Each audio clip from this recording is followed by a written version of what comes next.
Assalamualaikum warahmatullahi wabarakatuh. Perkenalkan, nama saya Muhammad Ibnu Aziz. Masih kembali bersama saya lagi, guys. Perkenalkan, nama saya Muhammad Ibnu Aziz. Di sini saya akan memenuhi tugas di pondok pesantren saya, yaitu pada saat sekolah pagi. Di sini saya akan menerangkan tentang ilmu mantek, yaitu memahami konsep tasawuf dan tasdik. Sebelum kita memahami hal tersebut, kita harus mengetahui pengertian ilmu mantik terlebih dahulu. Karena kalau kita memahami tasawuf dan tasdik terlebih dahulu, tidak paham ilmu mantek, itu sangat sulit sekali. Ilmu mantek merupakan terjemahan dari kata logika atau rasio, berasal dari bahasa Arab, yaitu al-mantik. Kata al-mantik adalah bentuk dari al-ismu atau isim alat, yaitu kata benda yang digunakan sebagai alat. Alat tersebut itu digunakan untuk berpikir, sebagai kita memahami suatu. Istilah ini berasal dari kata kerja natoko yantiku. Kalau natoko itu berarti sudah berpikir atau wis mikir sapa ana siji. Kalau natek itu artinya wong kang mikir atau orang yang berpikir. Bisa dipahami, yaitu berarti makhluk yang berpikir. Oleh sebab itu, mantik diartikan sebagai alat untuk berpikir. Selain makna berpikir, kata natoko juga diartikan sebagai berbicara atau perkataan kalam. Sebagaimana penggunaannya dalam Al-Quran. Dalam konteks ini, mantik mengandung dua makna, sebagai alat berpikir dan sebagai bentuk komunikasi lisan. Jadi mempunyai dua makna. Yang pertama yaitu sebagai alat berpikir. Jadi kalau kita menyimpulkan sesuatu, kita harus memakai ilmu mantik. Kemudian ilmu mantik juga dikenal sebagai ilmu logika, sama seperti yang atas. Tapi di sini pengertian secara istilah atau terminologi, yaitu ilmu yang mempelajari cara berpikir yang benar dan tertib dan sistematis dengan menggunakan akal sesuai dengan aturan dalam ilmu pengetahuan. Jadi ilmu mantik itu hampir sama dengan filsafat ilmu, tidak beda jauh. Filsafat ilmu juga mengkritisi bagaimana cara kita berpikir. Dalam keilmuan Islam, ilmu mantik itu tergolong sangat penting karena berkaitan erat dengan ilmu alat seperti nahwu, sorof, balaghah, dan lain sebagainya. Kehadiran ilmu mantik ini mendukung kita untuk memahami hal-hal yang rasional atau suatu hal yang bisa dirasionalkan. Kemudian ilmu mantik itu sebenarnya mempunyai banyak definisi, antaranya sebagai ilmu untuk berpikir benar, sebagai hukum berpikir, sebagai alat mencari dalil, bahkan sebagai ilmu akal budi. Namun secara umum ilmu mantik dapat dipahami sebagai aturan berpikir yang membantu manusia agar tidak jatuh dalam kesalahan dan mampu mencapai kebenaran. Kepentingannya ilmu mantik itu tentang kebenaran. Hakikat kebenaran itu bisa didapatkan melalui ilmu mantik. Yang pertama kali pelopor ilmu mantik yaitu Aristoteles, tokoh yang dianggap sebagai pelopor logika dunia barat. Tidak menggunakan istilah logika dalam karya-karyanya.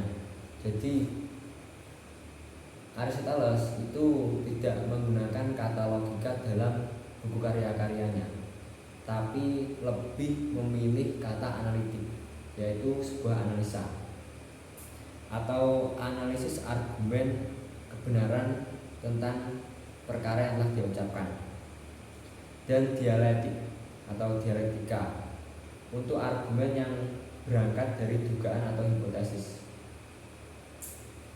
Jadi argumen tersebut itu kalau dialektik itu munculnya berawal dari dugaan.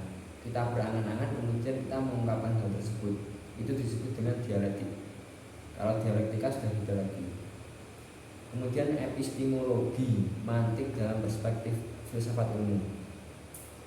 Epistemologi yaitu berasal dari kata episteme dan logos, yang berarti episteme itu pengetahuan atau knowledge. Kalau dalam bahasa Inggris tulisannya itu knowledge, tapi bacanya knowledge, dan logos berarti teori. Dengan demikian epistemologi secara etimologis atau secara bahasa berarti teori pengetahuan.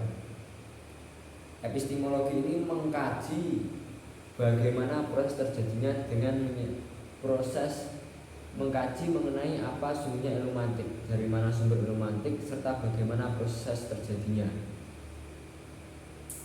Ya intinya kalau epistemologi itu teori pengetahuan. Jadi bagaimana kita mendapatkan hakikat kebenaran melalui epistemologi tersebut, menggunakan sistem yang bagaimana itu epistemologi.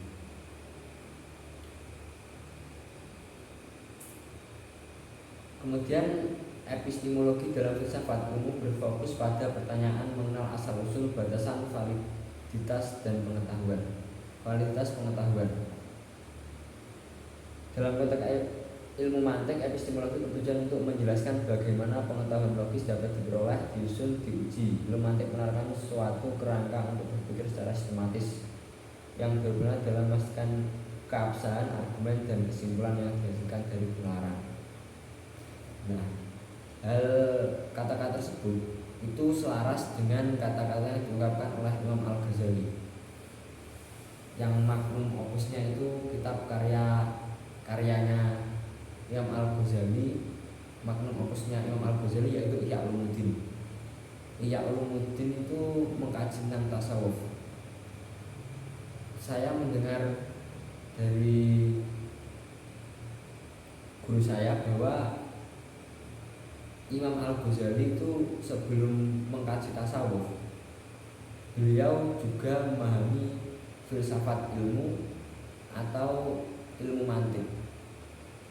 Filsafat ilmu dengan ilmu mantik itu hampir sama. Dan beliau juga mengkaji tentang teologi. Kemudian Imam Al-Ghazali itu masih bingung dengan hal-hal yang ia cari tentang teologi kan juga dibagi menjadi banyak tentang ketuhanan. Jadi Imam Al-Ghazali itu bingung, mana sih agama yang benar itu. Nah kemudian Imam Al-Ghazali itu juga mengkajinya dalam filsafat atau ilmu mantik.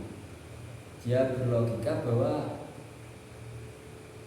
akalnya itu bisa mencari kebenaran melalui ilmu tersebut. Nah kemudian Imam Al-Ghazali tidak merasa puas, akhirnya beliau terjun ke ilmu tasawuf. Akhirnya di ilmu tasawuf dia menemukan bagaimana hakikat kebenaran tentang Tuhan dan dunia seisinya. Kemudian perbedaan tasawuf dan tasdik. Nah, menurut para ahli ilmu mantik,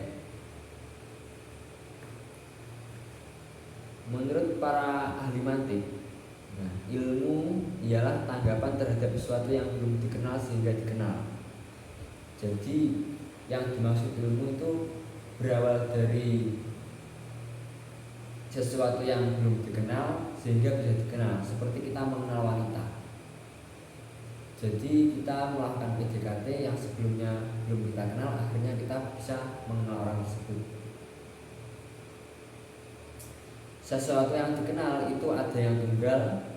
Maksud tunggal itu mufrad, dalam bahasa Arab tunggal itu mufrad. Ada pula yang merupakan gabungan antara satu mufrad dengan mufrad lainnya, yaitu murokab. Kalau murokab itu tersusun, jadi satu kalimat itu dirangkai dengan kalimat yang lain, maka itu dinamakan dengan murokab. Kalau dalam ilmu nahwu mufrad itu seperti lafaz zaidun itu mufrad. Kalau yang murokab itu ja'a zaidun. Ja'a zaidun itu murokab susunan dari fi'il dan fa'il. Ja'a itu ialah kalimat fi'il. Kemudian zaidun itu ialah kalimat isim. Kemudian kedudukannya ja'a itu menjadi fi'il dan kedudukannya zaidun itu menjadi fa'il. Setiap fi'il pasti ada fa'il. Itu sudah berlaku di ilmu nahwu. Setiap ada fi'il itu pasti ada fa'il.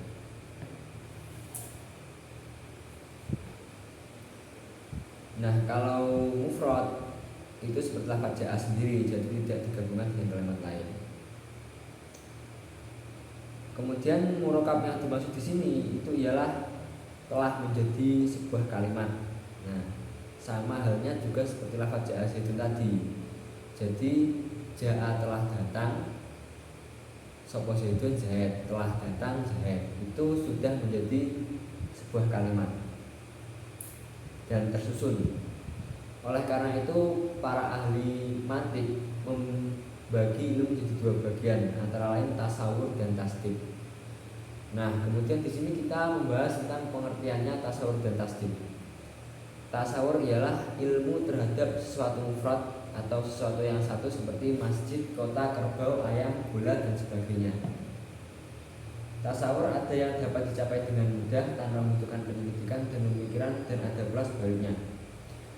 Nanti akan saya terangkan pada contoh-contoh yang bawah pembagian tasawur dan tasdid agar lebih mudah dipahami kata-kata tersebut. Maksud dari tasawur bisa dipahami dengan mudah dan tasawur bisa dipahami dengan suatu penyelidikan atau berpikir akal. Kemudian tasdid yaitu ilmu tentang hubungan antara satu mufrad dengan mufrad yang lain. Jadi maksudnya gabungan dari dua kalimat dengan mengiyakan atau meniadakan, seperti masjid itu indah, kota itu besar dan sebagainya. Jadi kalau tasdid murokab itu juga bisa memahamkan dengan mudah, tapi juga ada juga kalau kita pahami kalimat tersebut itu sulit. Terdapat ragam perbedaan antara tasawur dan tasdid, baik dari segi definisi maupun praktiknya, yang mana itu bisa memudahkan dalam memahami perbedaan keduanya. Di sini saya akan menggunakan sebuah ilustrasi dari Husain As-Sodar. Di sini Husain As-Sodar menjelaskan jika seorang mendengarkan sebuah suara maka akan segera membayangkan siapa pemilik suara tersebut. Kemudian muncul spekulasi dalam pemikiran bahwa pemilik suara tersebut adalah suara saudaranya atau temannya. Jadi kita beranggapan kayak suaranya koncoku kok suara dulurku yo. Namun ya ragu dalam bisa menentukan dari kedua spekulasi tersebut atau dua yang dia yakin tersebut. Yang mendekati benar itu suaranya temannya atau suaranya saudaranya. Nah, kemudian ketika seorang tersebut sudah mampu mentarget dari kedua spekulasi tersebut bahwa pemilik suara itu adalah saudaranya, lalu ia dengan yakin dan percaya membuat keputusan yang kuat dan pasti bahwa pemilik suara tersebut adalah suara saudaranya, maka dalam keadaan ini seorang tersebut telah mencapai derajat tasdid. Nah, di sini beliau Husain As-Sodar itu menjelaskan tentang ketika kita mendengar suara seorang, ketika seseorang ada bernyanyi, kemudian kita di ruangan sebelahnya. Nah, kita kan bisa beranggapan bahwa suara itu suara teman kita atau suara saudara kita. Nah, pada kasus tersebut atau hal tersebut itu disebut dengan taswir atau suatu gambaran.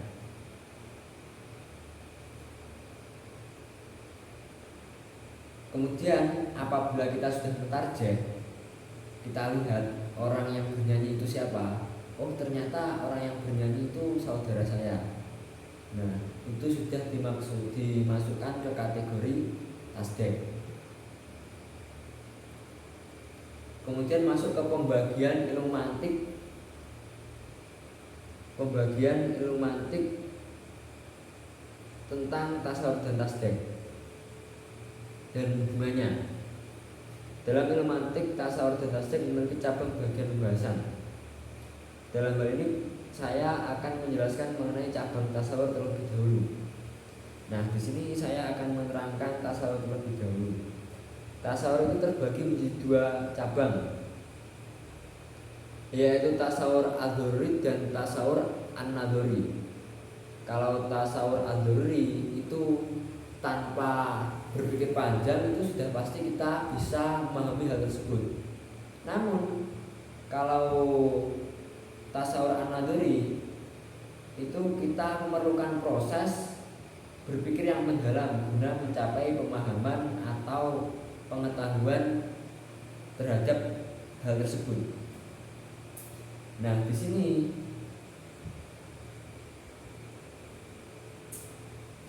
dicontohkan dalam tasawur ad-dhurri.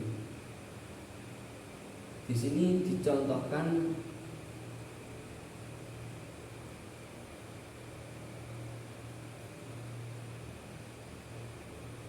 yaitu seperti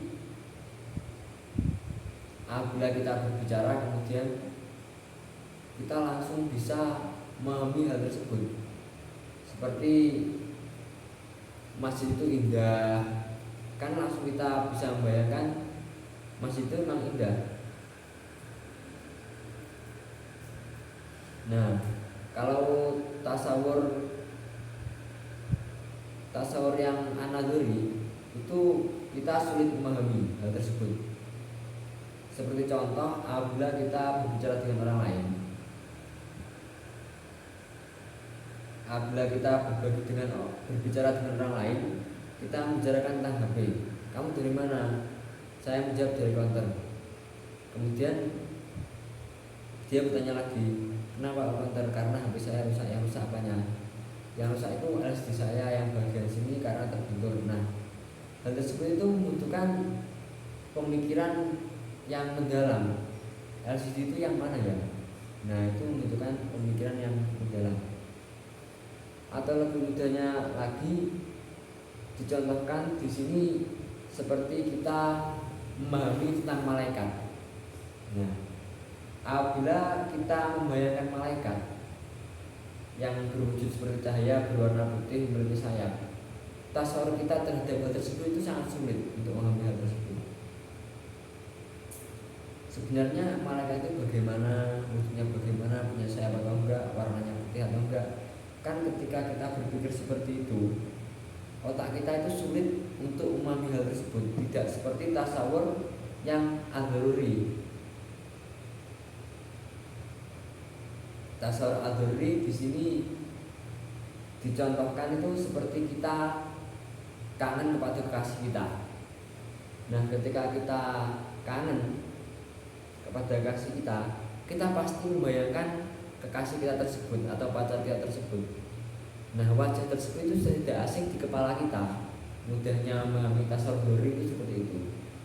Kalau tasawur an-nadhuri itu seperti membayangkan malaikat, karena malaikat itu bagaimana wujudnya itu sulit untuk kita ketahui dan kita berpikir hal tersebut itu sangat sulit. Kemudian tasdik itu juga dibagi menjadi dua macam, yaitu tasdik ad-dhurri dan tasdik an-nadhuri. Tasdik ad-dhurri adalah bentuk tasdik yang tidak membutuhkan proses berpikir yang mendalam dalam memutuskan atau menghukumi suatu dengan benar atau salah. Jadi pernah ngomong tasdik ad-dhurri, kita bisa mengklaim hal tersebut itu langsung pasti benar. Nah, kalau tasdik an-nadhuri adalah bentuk tasdik yang membutuhkan terhadap adanya proses berpikir yang mendalam dalam memutuskan atau menghukumi suatu hal tersebut, baik berupa pembenaran atau penyangkalan. Jadi kalau tasdik an-nadhuri itu kita membutuhkan proses dalam memahami kata-kata tersebut. Jadi bisa berupa pembenaran tentang kata tersebut atau ucapan tersebut, juga bisa kita melakukan penyangkalan dengan kata tersebut. Kalau tasdik an-nadhuri seperti itu. Kemudian contohnya tasdik ad-dururi yang pertama, yaitu kita tidak membutuhkan pikiran yang berlebih untuk memastikan bahwa hal itu benar. Seperti contoh tasdik an-nazari, yaitu tentang ketika kita sedang memasak air, kemudian air itu sudah mendidih, kemudian kita mengangkatnya, dan ketika kita menuangnya itu teman kita terkena air panas tersebut, dan dia berkata air ini panas. Dengan kontan dia berkata panas atau air ini panas. Nah, tanpa kita membutuhkan pembenaran dari orang lain, kata tersebut sudah dipastikan sudah benar. Itu yang dimaksud dengan tasawur an-az-zururi. Jadi ungkapan tersebut itu tidak membutuhkan penalaran yang panjang, dan tanpa orang lain melakukan penelitian ataupun apapun, hal yang dikatakan orang tersebut sudah pasti benar bahwa air yang mendidih itu panas. Kemudian kalau tasdik ad-dururi, yaitu ketika kita mengucapkan rumah kita itu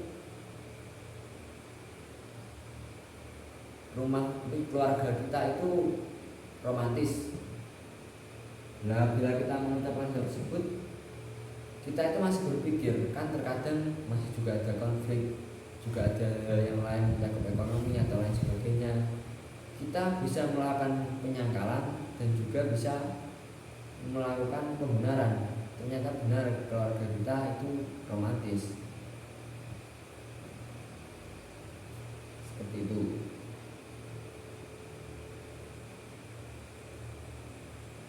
Ada juga yang mengatakan bahwa seperti Allah itu satu-satunya Tuhan. Nah, kalau orang Islam itu sudah mempercayai hal tersebut. Tapi kalau orang lain, orang selain Islam, mendengar kata tersebut itu masih janggal, masih mereka bisa melakukan penyangkalan ataupun melakukan pembenaran dalam kata-kata tersebut. Untuk kesimpulannya tentang tasawur dan tasdik, itu masing-masing terbagi menjadi dua, yaitu dzurri dan nadhri. Dzurri itu tidak membutuhkan penalaran yang panjang, sedangkan an-nadhri itu butuh penalaran. Kesimpulannya seperti itu. Kemudian hubungan tasawur dan tasdik. Hubungan tasawur dan tasdik dalam ilmu mantik adalah bahwa tasawur itu ialah pemikiran. Berarti bisa mafhum mukhalafahnya adalah dasar yang diperlukan untuk melakukan tasdik, pengesahan atau penilaian benar atau salah. Jadi seperti pada kita memahami fikih, kalau kita sawir kepada orang lain, tasawurnya bagaimana? Kemudian dia melakukan tasawur. Nah, apabila tasawur itu masuk logika, mesti logika itu menerima hal tersebut, menerima hal yang telah diungkapkan, maka kita bisa mengklaim bahwa hal itu benar. Nah, kalau hal itu benar, maka berarti itu sudah disebut dengan tasdik.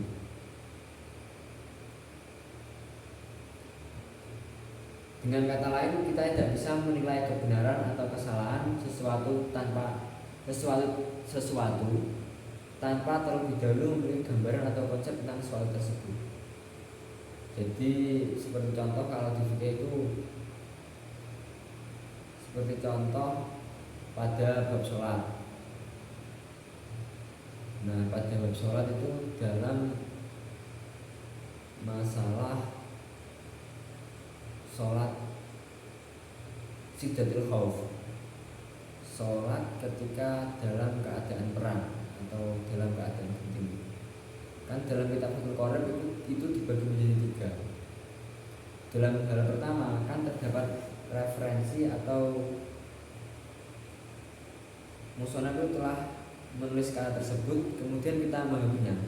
Nah, dalam memahami kita membutuhkan tasawur. Nah, apabila tasawur tersebut itu bisa diterima oleh akal, maka sudah dipastikan hal itu benar. Tapi kita juga bisa melakukan penyangkalan karena dalam berpikir logika itu membutuhkan penalaran yang sangat kritis. Nah, untuk kesimpulannya, tasawur itu pengetahuan tentang hal tunggal atau mufrad. Kalau tasdik, pengetahuan yang melibatkan hubungan antara dua mufrad.